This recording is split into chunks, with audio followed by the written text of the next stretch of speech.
Yang dikasih oleh Tuhan, Shalom semuanya. Iya, kita akan belajar firman Tuhan. Mari kita akan buka di dalam Injil Lukas pasal yang ke-15.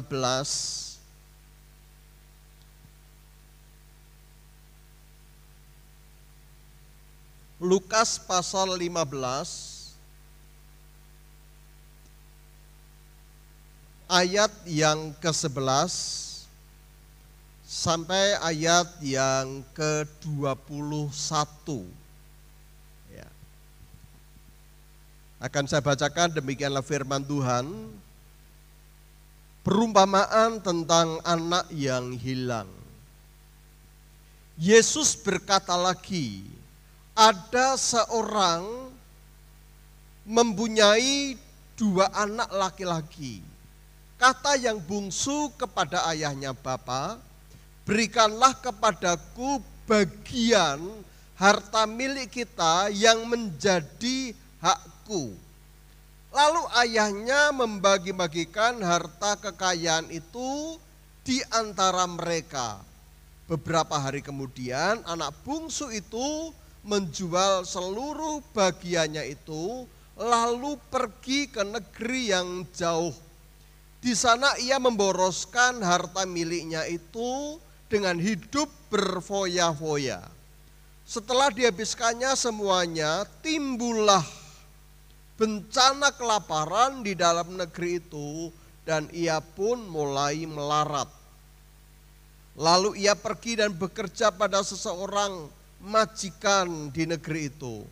Orang itu menyuruhnya ke ladang untuk menjaga babinya. Lalu ia ingin mengisi perutnya dengan ampas yang menjadi makanan babi itu.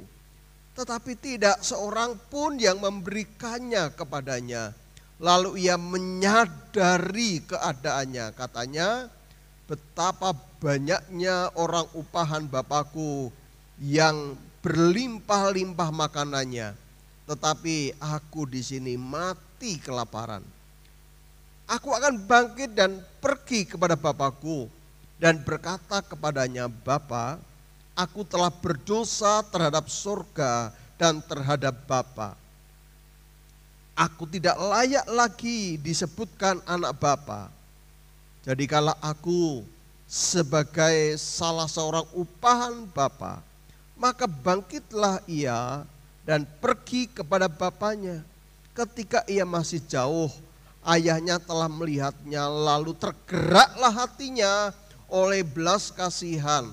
Ayahnya itu berlari mendapatkan dia, lalu merangkul dan mencium dia. Kata anak itu kepadanya, Bapa, aku telah berdosa terhadap surga dan terhadap Bapa. Aku tidak layak lagi disebutkan anak Bapa. Amin. Bapak, Ibu, Saudara yang dikasihi oleh Tuhan Yesus Kristus, judul perikopnya itu adalah anak yang hilang. Bagian ini dimulai oleh 2 perumpamaan sebelumnya. Perumpamaan yang pertama adalah perumpamaan tentang domba yang hilang. Ya, bagaimana seseorang yang memiliki begitu banyak domba, tetapi ketika ia kehilangan seekor domba, maka gembala itu dia akan mencari 1 ekor domba yang hilang itu. Dia akan bersukacita ketika menemukan 1 ekor domba itu.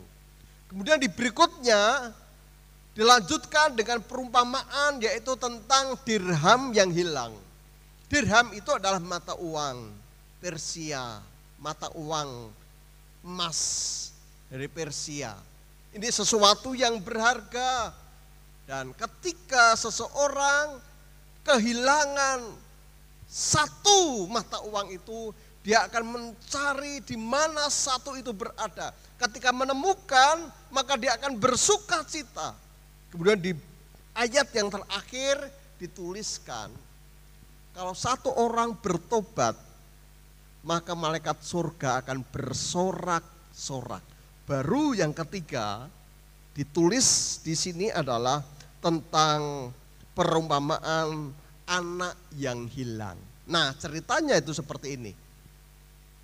Ada seorang bapak yang memiliki 2 orang anak. Tentu 2 orang anak, 1 sulung, yang 1 bungsu. Yang 1 ini, yang bungsu ini, dia datang kepada bapaknya, "Bapak, aku minta warisan." Tentu dia datang tidak dengan baik-baik. Ya, karena ini sudah gelagatnya itu sudah tidak baik.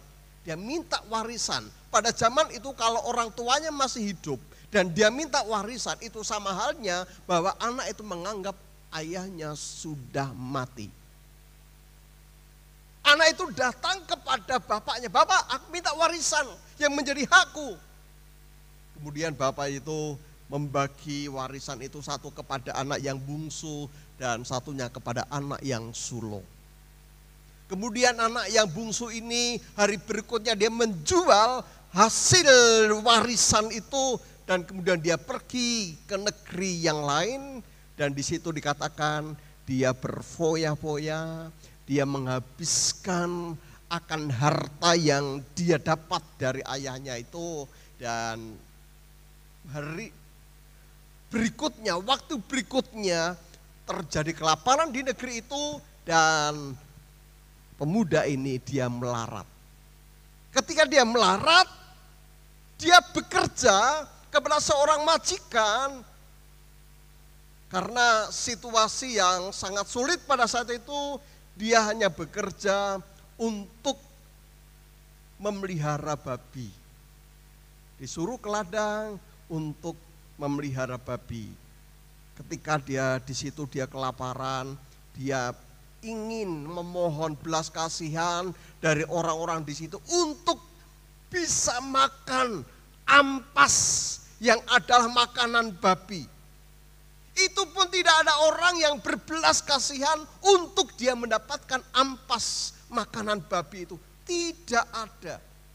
Nah, pada saat itulah muncul namanya kesadaran. Dia sadar akan keadaannya dan dia sadar bahwa di rumah dia memiliki bapa yang baik. Di rumah ada hamba-hambanya. Hamba-hamba dari bapaknya, mereka yang berkelimpahan dengan makanan, sementara aku di sini akan mati kelaparan. Dan dia memutuskan, dari kesadaran itu dia memutuskan, aku akan kembali kepada Bapa. Aku akan minta ampun kepada Bapa. Bapa, aku berdosa kepada Bapa dan aku berdosa kepada surga. Aku ingin Bapa jadikan aku tidak lagi anak, tidak masalah, karena aku sudah durhaka, menganggap Bapa mati, biarlah aku menjadi hamba saja. Tetapi singkat cerita, ketika dia pulang, bapaknya sudah menunggu. Dan di situ bapaknya mencium dia, memeluk dia, dan tetap diperlakukan dia adalah sebagai anak. Bapak, Ibu, Saudara yang dikasihi Tuhan, 3 perumpamaan. 1 domba yang hilang, yang kedua dirham yang hilang, dan yang ketiga itu adalah anak yang hilang. Nah, dari sang pemilik itu memperlakukan dengan cara yang berbeda dengan apa yang hilang. Domba yang hilang dicari. Ya, karena kita sudah belajar beberapa 2 minggu ini bahwa domba itu adalah binatang yang dungu, yang bodoh, mudah tersesat, maka gembala itu mencari. Dirham yang hilang juga sama, mencari. Tapi ketika bagian ini, bagian yang ketiga tentang anak yang hilang, di mana bapak itu? Bapak itu hanya diam di rumah dan dia hanya menunggu. Memperlakukan dengan cara yang berbeda. Mengapa demikian? Nah, saudara yang dikasihi Tuhan, karena memang manusia itu kadang sulit untuk menerima sebuah nasihat. Ya, manusia itu lebih sulit untuk menerima nasihat, menerima firman kemudian berubah itu lebih sulit. Dan manusia itu akan lebih mudah untuk menerima namanya pukulan, baru dia sadar. Makanya Bapak yang memiliki 2 orang anak ini, kalau orang tua kan pasti sudah ribut ketika anaknya keluar atau minggat, itu kan orang tuanya pasti akan bingung. Tapi Bapak ini dia menunggu, karena dia tahu betul bahwa kesadaran dialah yang akan membawa dia pulang. Ya. Anak ini, anak bungsu, dia yang pergi, yang hilang ini. Karena orang yang mungkin sedang, boleh dikatakan sedang jatuh cinta, kalau orang tua memiliki anak dan anak itu sedang jatuh cinta, itu dikasih pengertian, dikasih nasihat, itu susahnya minta ampun. Sulit. Baru ketika dia mengalami benturan, baru dia sadar. Nah, manusia itu seperti itu. Makanya Bapak itu memperlakukan dengan cara yang berbeda. Kadang manusia itu tadi lebih mudah dibentuk, lebih mudah sadar, lebih mudah bertobat ketika dia itu mengalami sebuah pukulan yang berat di dalam hidupnya. Makanya dibiarkan. Tapi bapaknya itu dia tetap menunggu akan kepulangan dari anaknya. Itulah karakter Bapak, itu kadang seperti itu. Kadang dicari, tapi kadang dibiarkan. Sak keselmu, sak kapokmu, sampai engkau bertobat dengan cara yang berbeda. Kalau bapaknya kan sebenarnya ingin menasihati baik-baik, ya nggak perlu dengan pukulan, nggak perlu dengan cambuk, tapi kadang itu belum bisa diterima dengan baik. Dia tetap nekat, dia sudah biarkan. Kadang itu dibiarkan sampai dia mengalami cambukan yang berat. Baru dia poin yang kedua. Pertobatan itu dimulai dari sebuah kesadaran diri. Banyak orang yang mengalami cambukan yang hebat, tekanan yang hebat, masalah yang hebat di dalam hidupnya. Tapi kadang orang itu belum sadar akan keadaannya.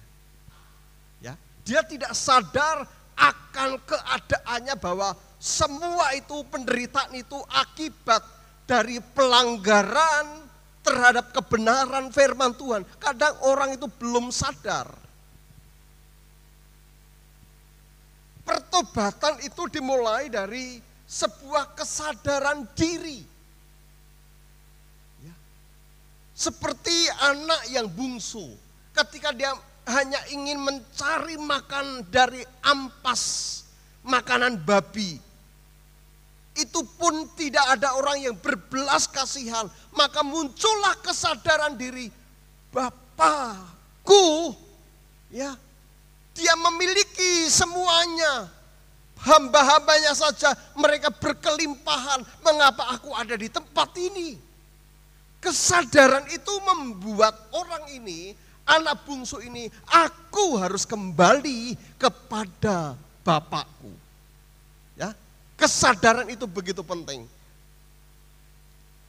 Pertobatan itu dimulai dari sebuah kesadaran bahwa di luar Tuhan kita tidak bisa berbuat apa-apa. Tentu kita mengalami hal seperti ini ya. Ketika kita mengalami sesuatu yang tidak baik, mulai muncul sebuah kesadaran, ya aku tahu ini adalah dosa yang aku lakukan. Ini adalah karena kesalahan yang aku lakukan. Muncul sebuah kesadaran diri, Tuhan ampuni aku. Jadi pertobatan itu dimulai dari kesadaran diri. Lebih cepat sadar, akan lebih mudah dia untuk kembali kepada Bapa. Poin yang ketiga, ya. Di situ kita akan melihat akan adanya dosa yang nyata kelihatan, tapi ada juga dosa yang tidak kelihatan, tapi itu dosa. Ketika anak bungsu ini pulang, kemudian bapaknya itu mengadakan pesta. Mengadakan pesta karena anakku pulang, ketika dia mengadakan pesta, anaknya yang sulung dari ladang, dia pulang ke rumah. Ada apa ini? Ada apa kok rame-rame? Hambanya berkata, adikmu pulang. Ya, adikmu pulang dan bapamu mengadakan pesta ucapan syukur, pesta buat menyambut akan adikmu. Dan anak sulung ini menemui bapaknya. Dia bilang seperti ini, Bapak, aku ini sudah melayani engkau sejak lama dan aku selalu melakukan dengan ketaatan. Tidak seperti adikku. Ini dengan bahasa saya, tidak seperti adikku. Harusnya akulah yang mendapatkan perlakuan yang lebih istimewa daripada adikku. Itu bahasa yang saya buat untuk menjelaskan sikap dari anak yang sulung ini. Aku harusnya yang lebih istimewa. Aku harusnya yang lebih engkau perhatikan daripada bapak memperhatikan anak yang kurang ajar seperti ini. Dia pulang dengan kondisi yang sangat mengenaskan, gembel. Hartanya sudah habis, menghabiskan harta ayah. Harusnya yang mendapatkan perhatian lebih itu saya, bukan dia. Saudara, bukankah itu sesuatu kesombongan diri yang ada di dalam diri si sulung? Dia merasa harusnya aku yang mendapatkan perlakuan istimewa dari Tuhan karena aku lebih setia, aku lebih taat daripada si A, si B, dan si C. Saudara yang dikasih Tuhan, itu dosa yang tidak kelihatan. Tapi sama saja itu dosa. Ya. Dosa dari anak bungsu kelihatan. Dia minta warisan, menghabiskan, menghambur-hamburkan harta orang tuanya, itu sangat kelihatan. Tapi dosa dari si sulung adalah dosa kesombongan diri. Harusnya aku yang mendapatkan lebih istimewa daripada adikku yang bungsu ini. Tapi dua-duanya sama-sama dosa. Ya, dua-duanya sama-sama mereka berdosa. Yang satu kelihatan dan yang satu tidak kelihatan. Tapi sama-sama mereka adalah orang yang berdosa. Bapaknya berkata, "Nak, bukankah engkau bersama-sama dengan aku? Apa yang ada dalam padaku itu juga milikmu." Juga sama dengan kehidupan kita. Bukankah kita itu sudah diselamatkan oleh Tuhan? Bukankah kita sudah mendapatkan anugerah dari Tuhan? Apakah itu tidak cukup bagi kita? Tidak perlu kita iri dengan si A, si B, dan si C. Karena semua itu memiliki tanggung jawab sendiri-sendiri. Tuhan inginkan pada malam hari ini melalui kisah anak yang hilang. Mari kita terus mengintrospeksi diri kita. Ada dosa yang kelihatan, tapi ada dosa yang tidak kelihatan. Tuhan inginkan semua itu bersih. Dan oleh pertolongan Roh Kuduslah kita bisa melakukan itu. Tuhan Yesus memberkati kita semuanya.